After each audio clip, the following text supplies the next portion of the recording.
देखिए, जब भी आप कोई भी एग्जाम देने जाते हैं, गवर्नमेंट जॉब की तैयारी करते हैं, तो आपको इस प्रकार का क्वेश्चन एग्जाम में देखने को मिलता ही मिलता है। 100% आता है एग्जाम में, हर एग्जाम में आता है।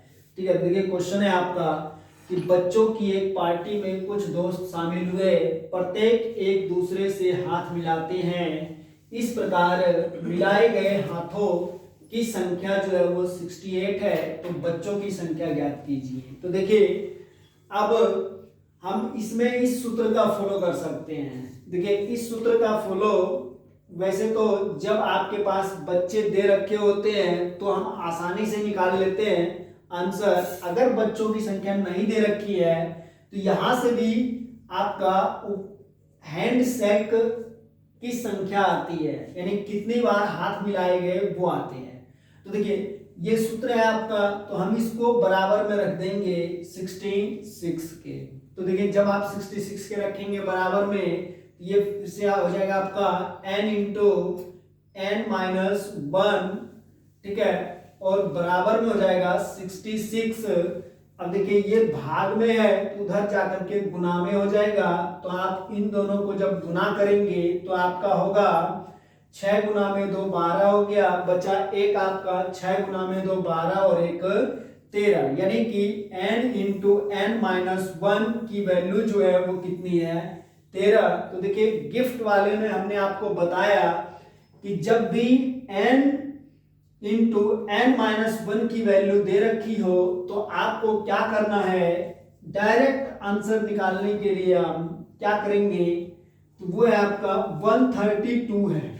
132 के बाद आपको देखना है कि वर्ग संख्या कौन सी है। 132 के बाद वर्ग संख्या कौन सी आएगी, 144 आएगी। तो 144 के ऊपर हम रूट चढ़ा देंगे। तो जब आप 144 के ऊपर रूट चढ़ाएंगे तो ये किसका रूट होता है, 12 का। तो आपके क्वेश्चन का आंसर क्या आ जाएगा, 12। नहीं तो आप इतना नहीं करना चाहते हैं तो आप एक बात ध्यान रखिए, जब आपको मिलाए गए हाथों की संख्या दे रखी हो कि वो 66 है तो व्यक्तियों की संख्या ज्ञात कीजिए। तो देखिए, जब भी हम हाथ मिलाते हैं तो एक हाथ आपका होता है और एक हाथ किसी दूसरे व्यक्ति का होता है, लेकिन वो काउंट होता है आपका, एक बार काउंट होता है। हाथ मिलते हैं कितने, 2, लेकिन काउंट होता है 1। तो यानी कि 2 जो है उसमें क्या है, कॉमन है, यानी कि 2 से उसको हमने क्या कर रखा होगा, डिवाइड कर रखा होगा। तो हम उसको क्या करेंगे, 2 से मल्टीप्लाई कर देंगे। तो यहाँ पे 66 दिया है, 66 को 2 से गुना करिए तो आ जाएगा आपका कितना, 132। 132 के बाद आप देखिए कि कौन सी संख्या वर्ग संख्या है, तो वो आपकी संख्या है 144। वो किसकी वर्ग संख्या है, 12 की। तो आपके क्वेश्चनों का आंसर आ जाएगा 12। 1 सेकंड में आप इस क्वेश्चन का आंसर दे सकते हैं।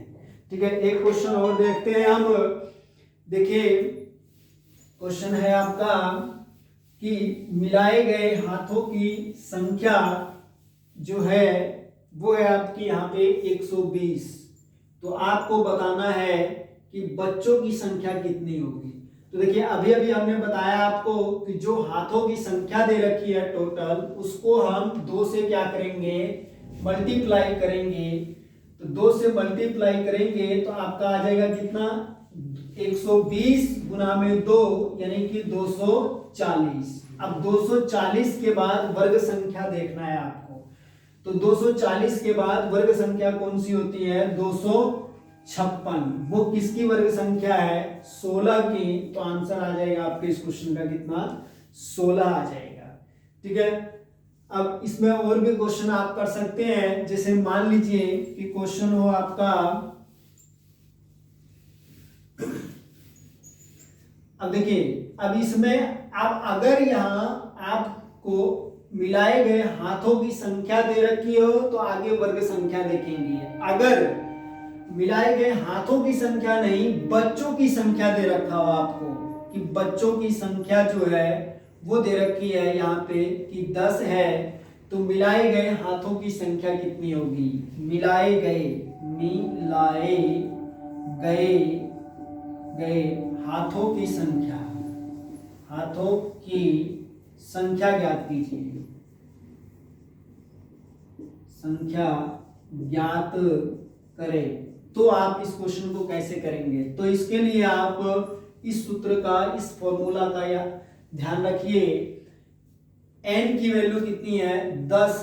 तो आपको लिखना है 10, फिर 10 में से -1 करेंगे तो हो जाएगा 9, और बटे में क्या करेंगे आप? 2, क्योंकि जब दो व्यक्ति हाथ मिलाएंगे तो एक बार काउंट होगा वो। तो ये कट गया आपका 5, तो आंसर आ गया आपका कितना? 45 यानी 45। ठीक है, एक क्वेश्चन और देख लीजिए। जैसे मिला बच्चों की संख्या मान लीजिए यहाँ पे 20 है, तो मिलाए गए हाथों की संख्या ज्ञात कीजिए। तो यहाँ पे हो जाएगा आपका 20 गुना में n की वैल्यू 20 है, 20 में से 1 गया तो यहाँ हो जाएगा 19, और बटे में 2। तो जब इसको काटेंगे तो 10 गुना 19 यानी कि हो जाएगा आपका कितना? 190। इस क्वेश्चन का आंसर आ जाएगा। ठीक है, धन्यवाद।